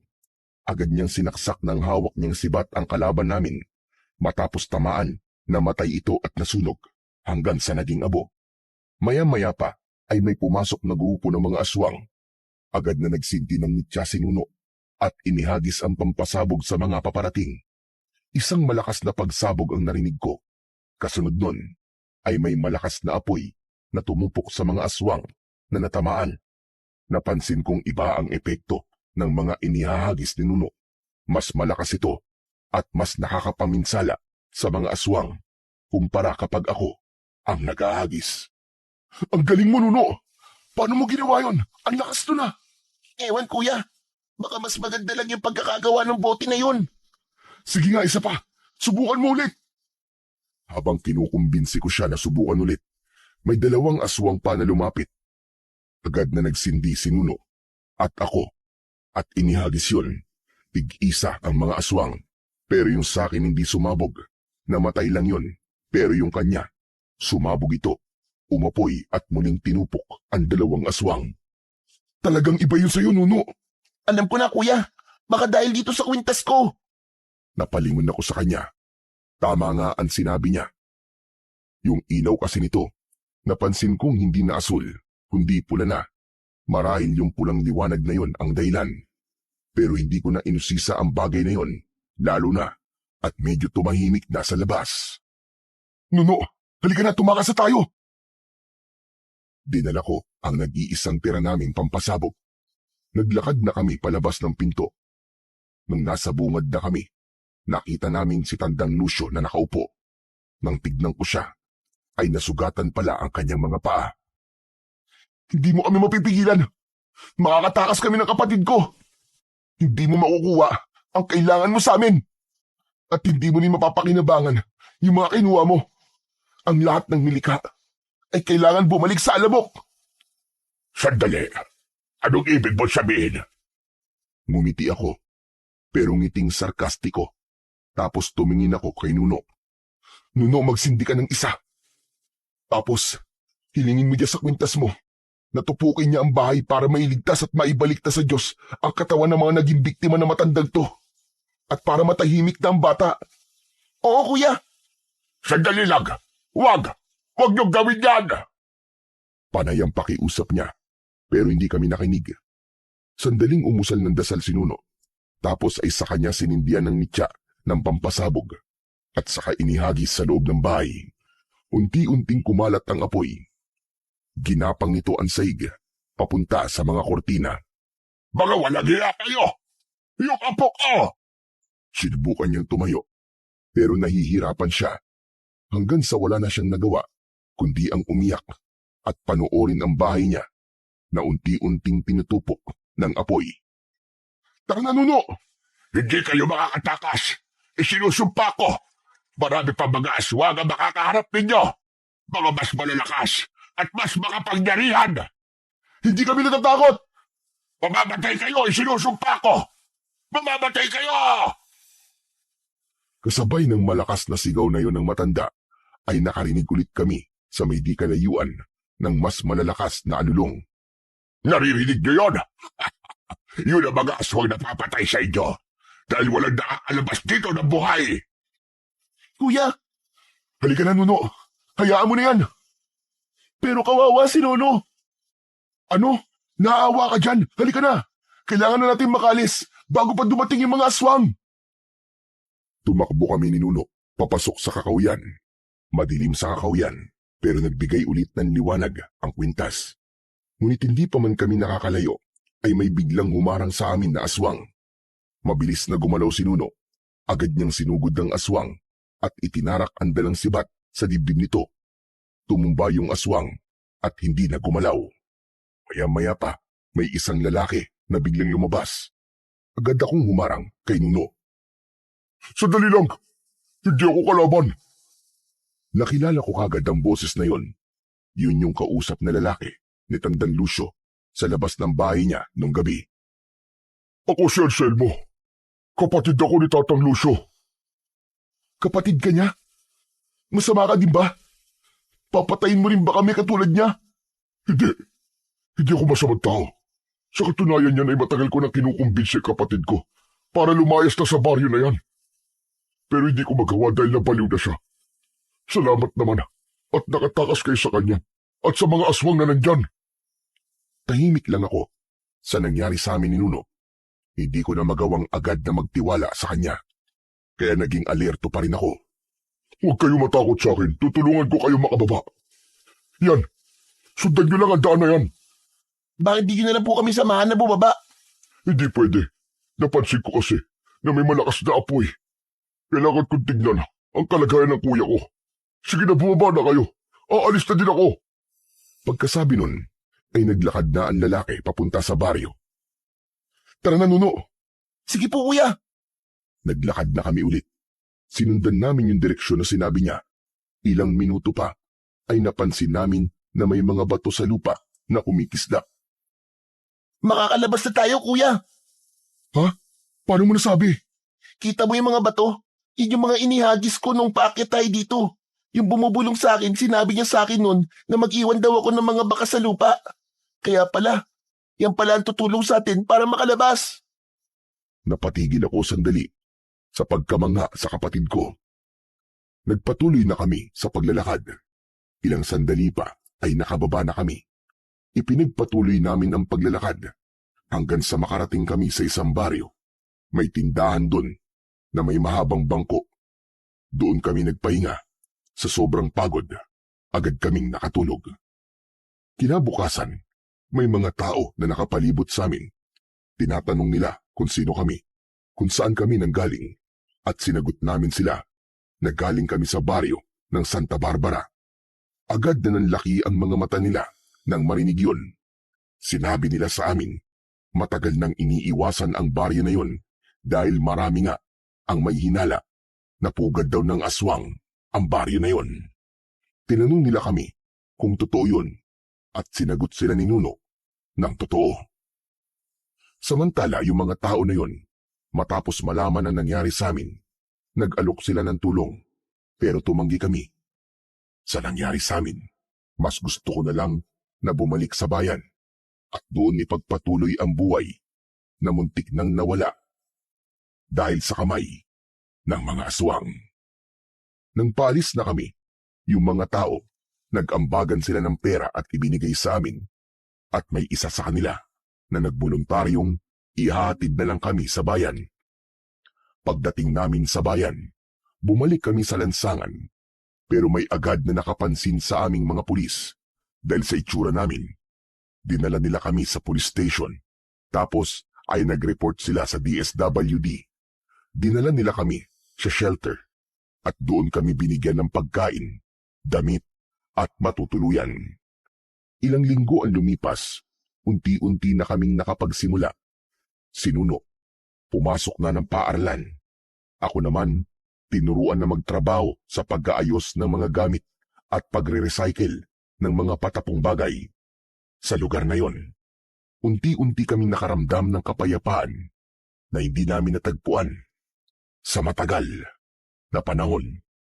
Habang tumatagal, unti-unti na naming nakakalimutan yung trauma at takot na nangyari sa amin sa baryo ng Santa Barbara.